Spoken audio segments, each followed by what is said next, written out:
Hello, John. Let's see this question. The question says, what is a religion? So the answer is the religion is the personal beliefs and practices relating to the divine. It is also pupils' belief and opinion concerning the existence, nature, and worship of the divine. देखो, religion या धर्म का मतलब क्या है कि एक divine शक्ति होगी। ठीक है, डिवाइन को सिंपली आप बोल दो कि एक भगवान होंगे।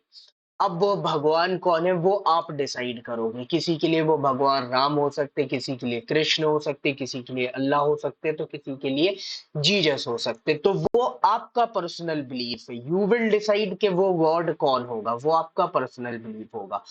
फिर उस पर्सनल बिलीफ के लिए कुछ प्रैक्टिसेस होंगी। जैसे जो लोग राम को मानते हैं तो वो रामनवमी सेलिब्रेट कर रहे होंगे।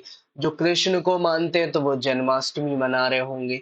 जो अल्लाह को मानते हैं वो दरगाह जाते होंगे, वो ईद सेलिब्रेट कर रहे होंगे।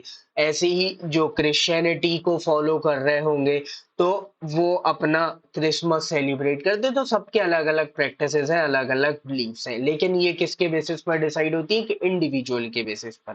ठीक है, इसके अलावा ये लोगों की ओपिनियन और बिलीफ्स है किस चीज को लेके, उनके एग्जिस्टेंस को बात करती है। अब जैसे यहाँ पे देखो, कुछ लोग यहाँ पे एक बहुत बढ़िया एग्जांपल मैं आपको दूंगा कर्मा थ्योरी का, कि कुछ लोग कर्मा थ्योरी में बिलीव करते हैं कि अगर आप अच्छा करोगे तो आपको अच्छे रिजल्ट्स मिलेंगे। कुछ लोग इसमें बिलीव नहीं करते। क्यों? क्योंकि ये उनका पर्सनल बिलीफ है। जिसको मानना है मानेगा, नहीं मानना नहीं मानेगा।